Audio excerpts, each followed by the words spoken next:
Hawker Aircraft continued developing biplanes, but by the early 1930s, Sidney Cam realised that this technology had reached its limit and that the future lay in developing a monoplane fighter. He therefore started developing ideas for a monoplane based on an Air Ministry specification. Technological change was in the air.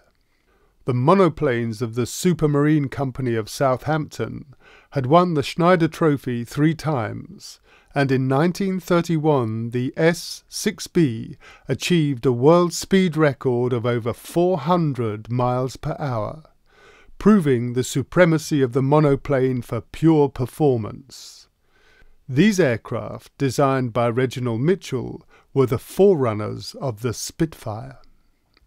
In America, the first modern all-metal monoplane airliners such as the Boeing 247 and the Douglas DC-3 came into service in 1933.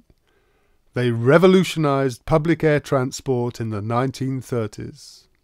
In Germany, although military aviation was banned under the Treaty of Versailles, Hermann Göring announced the creation of the Luftwaffe, sending a shudder of apprehension through the British government.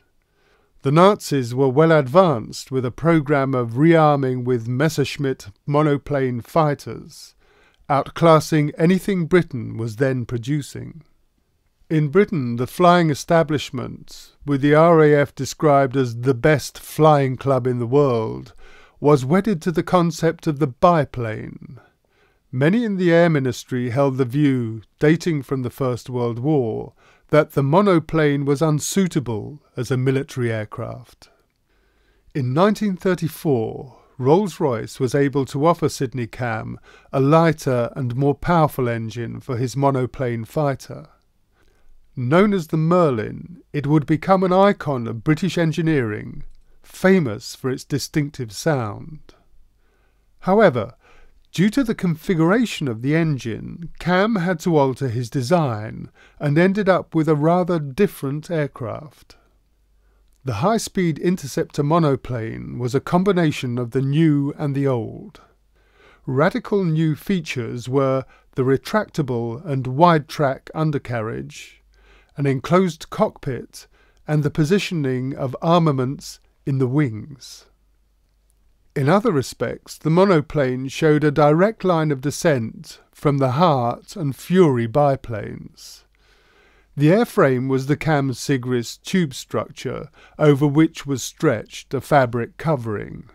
This was not state-of-the-art, but it allowed the aircraft to go straight into production, using methods familiar to the Hawker workforce. The design was submitted to the Air Ministry and a contract gained for a prototype. This was assembled in the new experimental shop in Canbury Park Road. The prototype flew for the first time on the 6th of November 1935 at Brooklands, piloted by George Bullman, in front of Sidney Cam and Hawker executives. Another winner, I think, was Bullman's initial reaction when he climbed out of the cockpit. Cam's recollection was that he said, "It's a piece of cake. I could even teach you to fly her in half an hour, Sidney." It was immediately clear that the aircraft handled well, and it was subsequently named the Hawker Hurricane. Cam later said that until 1939 he did not believe there would be a war.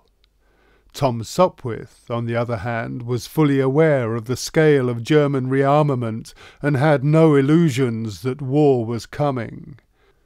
However, the government still did not commit itself to an order.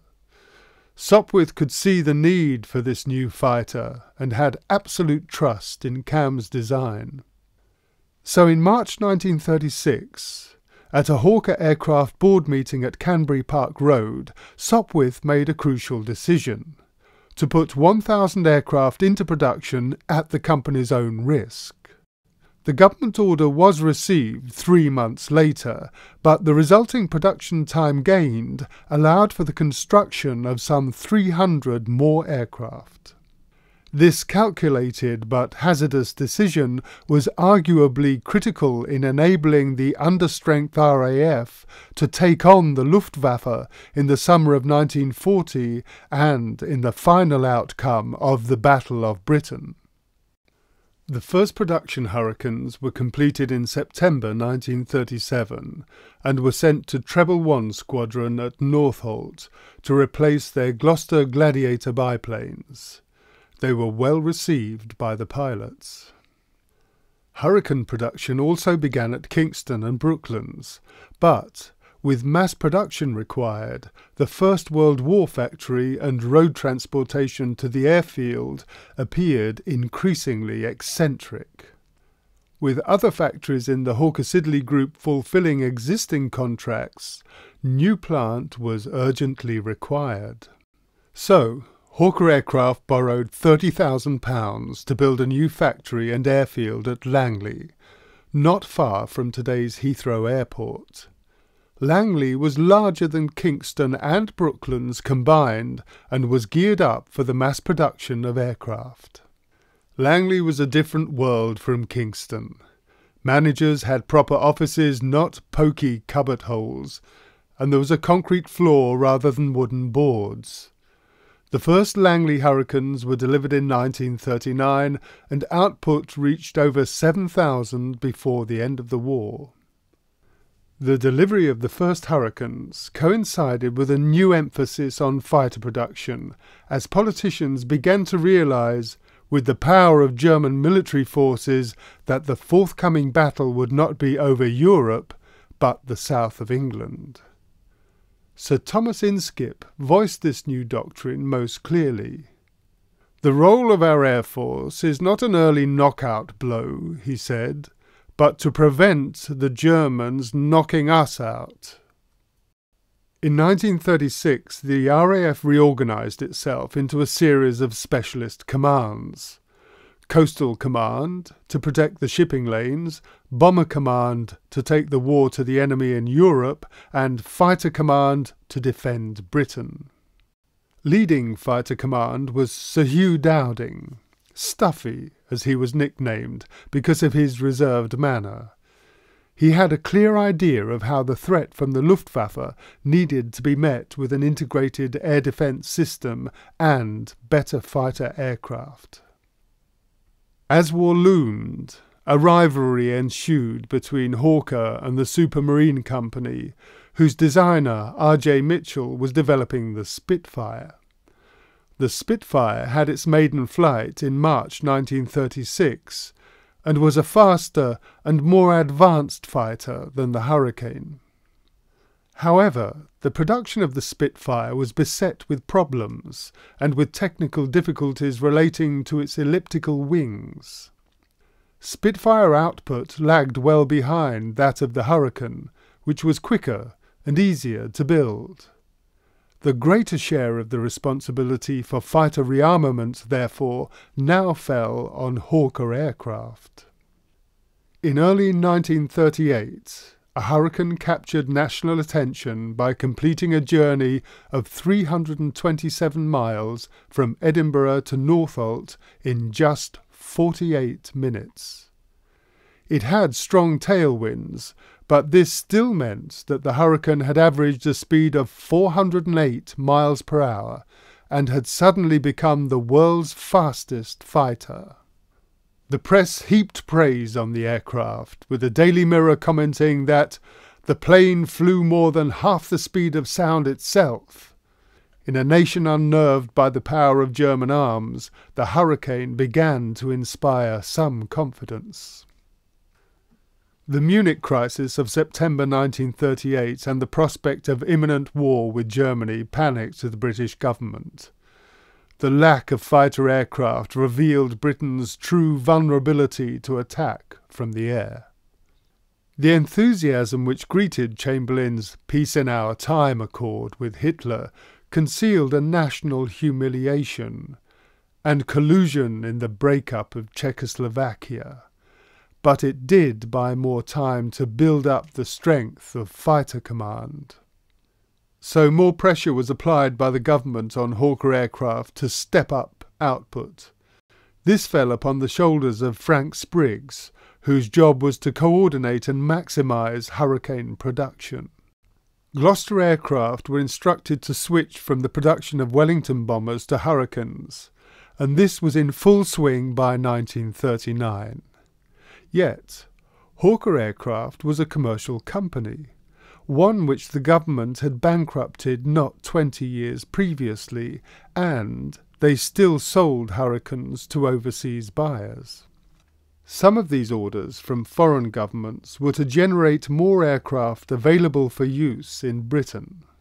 The Canadian government had ordered 20 Hurricanes in 1938.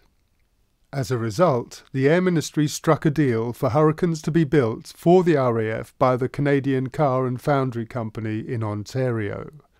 The production was presided over by Elsie McGill, a woman remarkable not only for being the first female aircraft designer, but also for overcoming a disability, having contracted polio as a student. Through her leadership of the Can car production, she became a heroine in North America, known as the Queen of the Hurricane.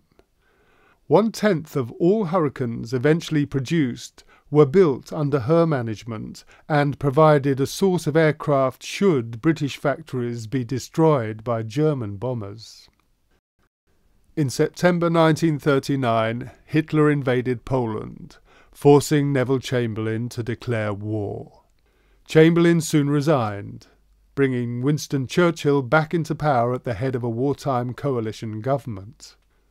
Lord Beaverbrook, the forceful Canadian press tycoon and political maverick, became Minister of Aircraft Production with a brief to maximise the output of fighter aircraft.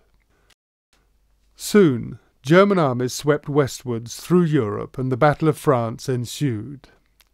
Churchill sent Hurricane squadrons to France to aid the Ally and to protect the British Expeditionary Force.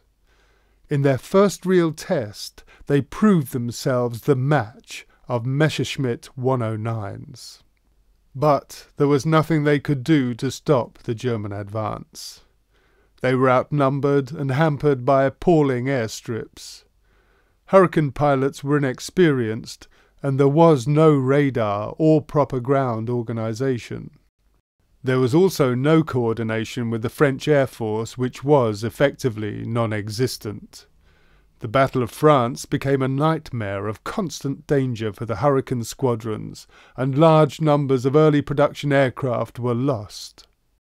Dowding was very reluctant to commit Hurricane squadrons to a battle on the continent which he saw they could not win. He realised that his fighter force could not be depleted any more, but had to be preserved for the now looming Battle of Britain. On June the 14th, Paris fell, and 3 days later, France capitulated. On June the 18th, Winston Churchill rose in the House of Commons to give his finest hour speech, bracing the country to fight on alone against a formidable enemy.